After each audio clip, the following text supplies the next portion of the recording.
सबसे ज्यादा चाहती थी, उसे भी मुझे छोड़ना पड़ा। अब मैं किसके सहारे जीऊं? उसी समय उसे अचानक झाड़ियों में सरसराहट सुनाई दी। उसने घबराकर इधर उधर देखा और तभी उसकी आंखें चमक उठीं। उसके सामने वही सांप था, उसका भाई। वह धीरे धीरे रेंगता हुआ उसके पास आया और कुंडली मारकर बैठ गया।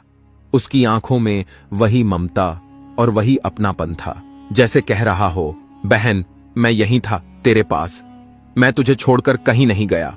रचना की आंखों से आंसू झरझर बहने लगे। उसने कांपते स्वर में कहा, भैया, तू ही मेरा सच्चा भाई है। तू जानवर होकर भी मेरा साथ नहीं छोड़ता। मनुष्य होकर सबने मुझे छोड़ दिया, लेकिन तू हमेशा मेरे पास रहा। रचना की आंखों से आंसू बह रहे थे और वह अपने भाई समान नाग को बार बार देख रही थी। उसका दिल लंबे समय बाद हल्का हुआ था। कई वर्षों के अकेलेपन, तानों और अपमानों के बाद आज उसे वह अपनापन मिला था जिसकी उसे सख्त जरूरत थी। सांप उसके पास चुपचाप कुंडली मारे बैठा था। उसकी सांसों की हल्की हल्की आवाज मानो रचना को आश्वस्त कर रही थी कि वह अब अकेली नहीं है। दिन बीतते गए। रचना और नाग का यह साथ फिर से मजबूत होता चला गया। सुबह होते ही नाग झोपड़ी के बाहर दिखाई देता और रचना अपने कामकाज में लग जाती।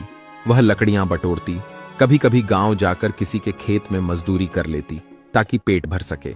शाम को लौटकर वह नाग से बातें करती जैसे वह सचमुच उसका भाई हो। उसकी बातें सुनकर नाग कभी अपनी आंखों से सहमति जताता, कभी फन हिलाता और कभी उसके पास आकर शांत बैठ जाता। धीरे धीरे गांव वालों ने यह देखना शुरू किया कि रचना के पास वह नाग फिर लौट आया है। कोई डर कर दूर हट जाता, कोई हंसकर कहता, अरे यह वही बहू है जो अपने साथ सांप लाई थी। अब देखो, यह फिर उसी के पास लौट आया। मगर इस बार रचना को किसी की परवाह नहीं थी। उसने तय कर लिया था कि अब चाहे जो हो, वह अपने भाई को कभी नहीं छोड़ेगी। एक दिन अचानक रचना की तबीयत बिगड़ गई। तेज बुखार ने उसे जकड़ लिया। उसका शरीर तप रहा था और वह झोपड़ी के अंदर खाट पर पड़ी थी। उसके पास न कोई दवा थी, न कोई देखभाल करने वाला। नाग यह सब देख रहा था और व्याकुल हो उठा।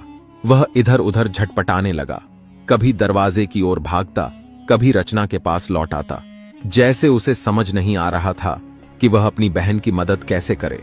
आखिरकार उसने एक बड़ा कदम उठाया। वह तेजी से झोपड़ी से बाहर निकला और गांव की ओर चला गया। उस रात गांव में अजीब सा सन्नाटा था।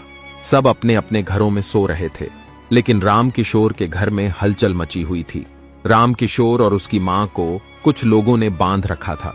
दरअसल कुछ लोग उनके घर में घुस आए थे और उन लोगों ने रामकिशोर तथा उसकी मां को रस्सी से बांधकर कोने में डाल दिया था। उसी समय नाग वहां पहुंचा। उसने देखा कि घर के भीतर अजीब सा माहौल है। रामकिशोर और उसकी मां असहाय पड़े थे। नाग के भीतर आग भड़क उठी। उसकी आंखें लाल हो गईं। उसने जोर से फुफकार मारी। उसकी तेज फुफकार से उन लोगों के हाथ कांप गए। उन्होंने देखा कि एक बड़ा नाग फन फैलाए उनके सामने खड़ा है। उसकी चमकती आंखें और डरावनी फुफकार सुनकर वे घबरा गए। उनमें से एक बोला, भागो, यहां नाग आ गया है।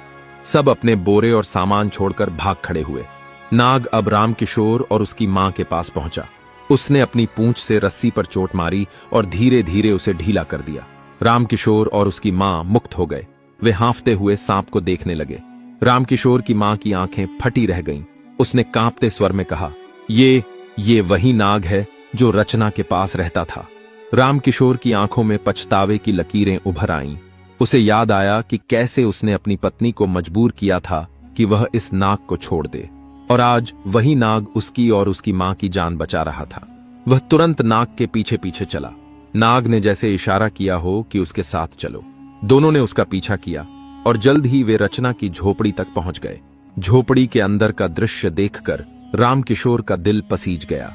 रचना खाट पर पड़ी थी। उसका चेहरा पीला और शरीर तप रहा था। उसके पास पानी का घड़ा रखा था, लेकिन वह इतनी कमजोर थी कि घड़े तक हाथ नहीं बढ़ा पा रही थी। रामकिशोर तुरंत उसकी ओर भागा और उसके माथे पर हाथ रखा। उसका दिल कांप उठा। रचना, ये क्या हाल बना लिया है तुमने? उसकी आंखों से आंसू निकल पड़े। रचना ने धीमे स्वर में आंखें खोलकर देखा। उसके सामने उसका पति और सास खड़े थे। उसने विश्वास नहीं किया, पर यह सच्चाई थी। रामकिशोर ने उसकी हथेली पकड़ ली। मुझे माफ कर दो रचना, मैंने तुम्हें बहुत दुख दिए, तुम्हें घर से निकाल दिया, अकेला छोड़ दिया। लेकिन आज मुझे समझ आया कि तुम कितनी सच्ची और नेक हो। इस नाग ने हमें बचाया है और तुमने इसे भाई मानकर सही किया था। कृपया मुझे माफ कर दो। उसकी मां भी पास आकर बोली, बहू, मैंने भी तुम्हें बहुत ताने दिए, पर आज मुझे समझ आया कि तू कितनी पवित्र और सच्चे दिल की है। मुझे माफ कर दे। रचना की आंखों से आंसू बहने लगे। उसने धीरे से कहा, भैया हमेशा कहता था कि वह मुझे कभी अकेला नहीं छोड़ेगा। देखो, आज भी उसने हमें जोड़ा है। रामकिशोर ने उसे अपनी बाहों में भर लिया और कहा, अब तू हमारे साथ ही रहेगी, कोई तुझे कभी घर से अलग नहीं करेगा।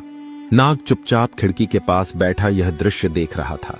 उसका फन झुका हुआ था, मानो वह अपनी बहन को आशीर्वाद दे रहा हो। कुछ ही दिनों बाद रचना स्वस्थ हो गई और रामकिशोर उसे वापस अपने घर ले आया। इस बार उसका स्वागत खुले दिल से हुआ। उसकी सास ने भी उसे गले लगाया और कहा, अब तू मेरी बेटी है, बहू नहीं। गांव के लोग भी यह देखकर चकित थे। सबकी सोच बदल गई। अब कोई रचना का मजाक नहीं उड़ाता था। सब कहते, देखो, यह वही बहू है जिसने सांप को भाई माना और उसकी सच्चाई के कारण आज उसका घर बस गया।